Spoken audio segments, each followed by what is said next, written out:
सामने है पूरी सूरत हाल, वाक़यात, कानून सब अदालत के सामने रख दिया गया है और मेरी नज़र में ये मुकदमा कुछ भी नहीं है। सुप्रीम कोर्ट की जजमेंट बिल्कुल वाज़े है इस हवाले से, कुरान और शरीयत इस हवाले से बिल्कुल वाज़े है। जो माशरे में एक इस्तेहकाम और एक प्राइवेसी का माहौल फ़िका कायम करना चाहती है, ये मुकदमा उसके ख़िलाफ़ है। औरत की ज़ातियात पे एक हमला है, इसीलिए तमाम दुनिया में इस मुकदमे को नफ़रत की निगाह से देखा गया है और ये वाकई एक काबिल नफरीन हमला है, मैं समझता हूँ, पाकिस्तानी औरत की हुर्मत पर।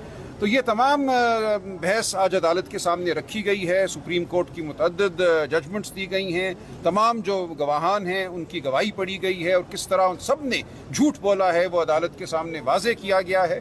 तो इस सब के बाद हमें तो उम्मीद है कि कानून और हक़ के मुताबिक फ़ैसला होगा। मज़ीद अभी ये मुकदमा चंद दिन चलेगा। कुछ वीडियोस भी दिखाई हैं, वो वीडियोस किस हवाले से? जी, वो वीडियोस आपने देखा होगा, वो जो गवाह के तौर पे पेश हुए, ख़ुद कंप्लेनेंट साहब और एक मुफ्ती सईद साहब, उनकी जो वीडियोस थी जो ट्रायल में भी दिखाई गई थी, जिनको उन्होंने तस्लीम किया था कि उनके बयानात हैं, ख़ास तौर पे जो खावर मानिका साहब का बयान था जिसमें वो अपनी साबिका अहलिया को टीवी पे इंतहाई नेक पाकबाज बीबी करार दे रहे हैं, इमरान खान साहब के बारे में कह रहे हैं कि उनसे नेक भला इंसान कोई नहीं है और उनके हवाले से और उनकी साबिका अहलिया के हवाले से जो इल्ज़ामात लगाए गए हैं वो बिल्कुल गलत हैं। और इस वीडियो को सुनने के बाद उन्होंने तस्लीम किया कि ये मेरी वीडियो है, लेकिन जो हमने अदालत के सामने बहस की, दुरूग गोई ये की कि कहा कि नहीं नहीं, ये तो मैंने उस वक्त कहा था जब वो मेरी बीवी थी और बच्चों की अच्छी माँ थी, जबकि ख़ुद उस वीडियो में वो कह रहे हैं मेरी साबिका अहलिया। लिहाजा उनका झूठ बिल्कुल सामने आ गया कि ये वीडियो उस ज़माने की है जब वो उनकी अहलिया नहीं रही थी। इसी तरह वो सईद साहब की वीडियो भी चलाई गई जिसमें वो कह रहे हैं कि औरत की अपने बारे में गवाही हतमी है और अगर वो गवाही अपनी माहवारी के हवाले से उसकी बात अगर आ जाती है तो ये बिल्कुल बात ख़त्म हो जाती है। जबकि अदालत में उन्होंने ये कहा कि मैंने ऐसा नहीं कहा, ये तो मैं अपनी बात के बारे में कह रहा था कि मेरी बात ख़त्म होगी। और अदालत ने नोट किया कि ये इन गवाहों का रवैया क्या था अदालत के रूबरू, अदालत में आकर इन लोगों ने गलत बयानी से काम लिया। तो ये पूरी बहस जो है अदालत के सामने रखी गई कि इन गवाहों की गवाही की कोई वक़्त नहीं है कानून की नज़र में, क्योंकि अदालत में दुरूग गो साबित हो चुकी है। अच्छा, खावर मानिका साहब, ऐसा तो नहीं है कि फिर बाद में आए और जज के ऊपर अदम एतमाद कर दें? पहले भी वो मजाक था, उस वक्त भी जब ये पूरी बहस हो चुकी थी और फैसले के लिए मुकदमा मुकर्रर था, उस दिन सिर्फ जज साहब ने फैसला सुनाना था। ऐसा क्या हुआ कि उस दिन वो फैसला सुनाने से कासिर रहे? मेरे लिए ये इंतहाई अफसोस का मकाम है कि एक सेशन जज मुकदमा 3 माह सुनने के बाद फैसला ना सुना सके। लेकिन बहरहाल हम हाई कोर्ट गए, हाई कोर्ट ने इन एडिशनल सेशन जज साहब को पाबंद किया है।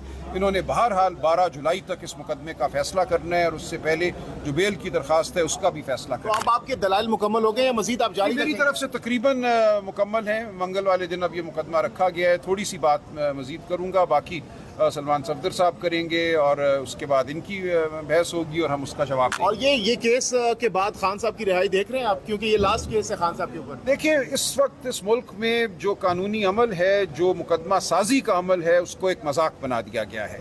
हम जल्द ही जो हमारी ख़वातीन गिरफ्तार हैं, सनम जावेद, आलिया हमज़ा, उनके हवाले से अदालत की जानिब रुजू करेंगे। 10 मुकदमात में उनकी बेल होती है, वो बरी होती हैं, तो जेल से कदम बाहर रखने से पहले उन पे 6 और मुकदमात बना दिए जाते हैं।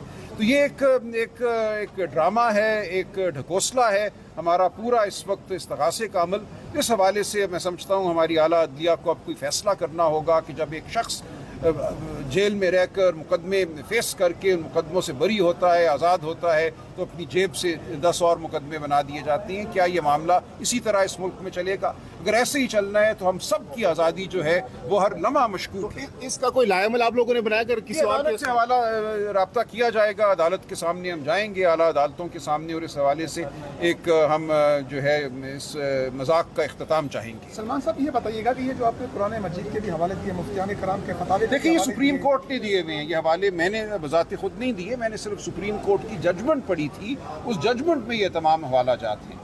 दोस्त है, तो इस हवालों की रोशनी में आप क्या समझते हैं लतीफ़ और ओन चौधरी की गवाही किस हद तक? ये बिल्कुल, वो तो आपने देख लिया ना कि वो गवाही क्या है।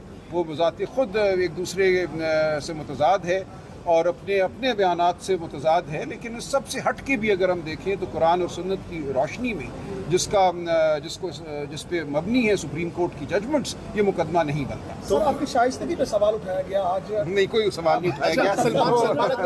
میری شائستگی مستحکم کیا یہ کیس جیسا کہ ڈائریکشن ہائی کورٹ کی جانب سے جو ڈائریکشن دی گئی ہے کہ 10 دنوں کے اندر اندر فیصلہ کرنا ہے، تو کیا آپ کو لگ رہا ہے کہ اس پر بالکل ہوگا 27 تک جو بیل اپلیکیشن ہے اس کا فیصلہ ہوگا، اور 12 جولائی تک پوری اپیل کا فیصلہ۔ اگر آپ کے خلاف یہ فیصلہ آتا ہے تو کیا عمل ہوگا؟